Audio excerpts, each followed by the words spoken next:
This is part 3, the third video lecture for Chapter 1. We're going to talk about ethical communications. So in your textbook, it's on pages 14 and 15. It describes and says that ethical communicators are honest and they act with integrity. So what does integrity mean? What does that mean to you? To me, integrity means doing the right thing when no one is watching. You know what's right and you do it, even when there's no record of it. Ethical communicators behave fairly. They will look at both sides of the story, both sides of an issue, and they demonstrate respect, considering other people's point of view, understanding that differences might be there, and really respecting other people. And finally, they're responsible. An ethical communicator is responsible for everything that they say or write.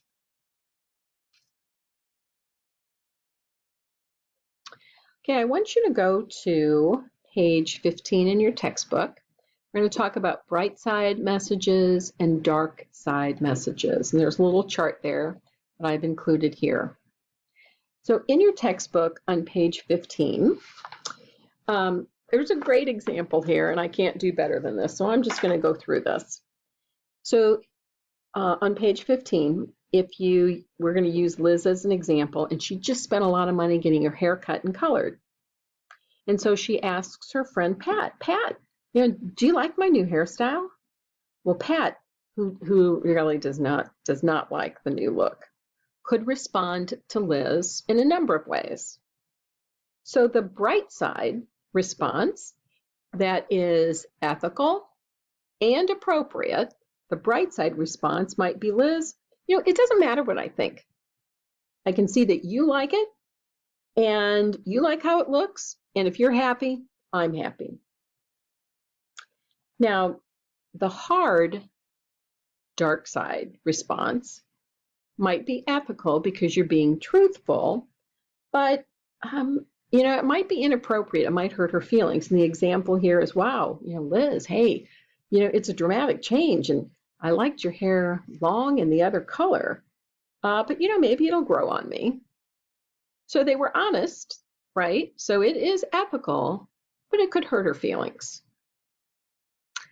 Then we look at messages. The easy response might be, hey, it looks great.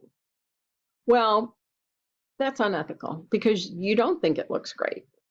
So it's easy to say that, but you're not being honest to yourself or to her. And then the last one, I like this one. It doesn't matter what you do to your hair, you're still going to be fat and ugly. Well, that's unethical and inappropriate.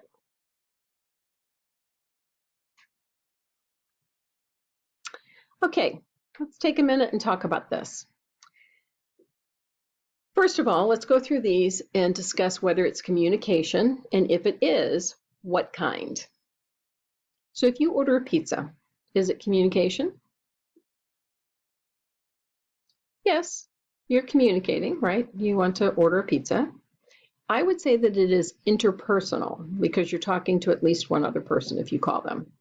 Now, here's an interesting question. If you use the Domino's pizza app and you order a pizza, yes, it's communicating because you're placing an order. But is that mass communication? Who all is looking at that before it gets to your local Domino's? I don't know, something to consider. So if you just casually say hi to a friend in the hallway at school, is that communication? I'd say yes, interpersonal.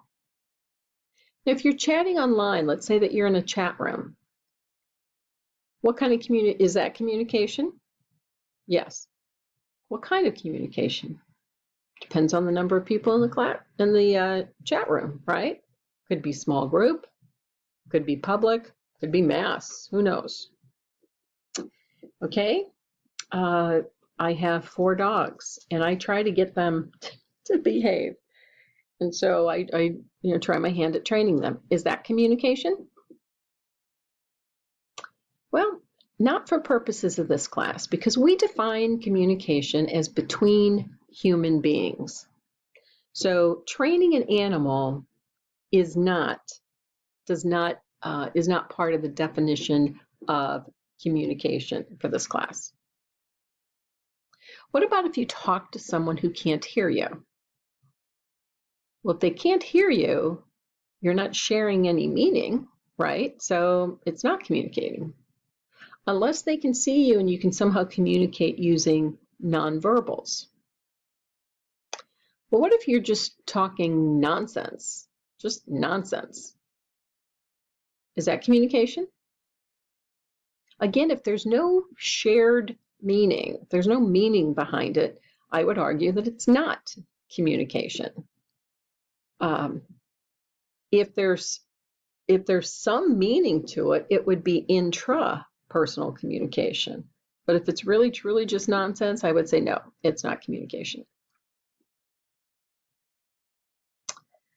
I like this. The genius of communication is the ability to be totally honest and totally kind at the same time. So what do you think about that? Can you be totally honest and totally kind at the same time? Well, if you think back to those bright side, dark side messages, if you have a bright side, if you're a bright side communicator, you can be totally honest and totally kind at the same time. So communication is a complex process through which we express, interpret, and coordinate messages with others to create shared meaning. And I want to emphasize that, create shared meaning. We do that, we want to meet our social goals, we want to manage our personal identity, and we want to develop and maintain relationships. Okay, that concludes part 3, and that's the end of chapter 1 in the textbook. Thanks.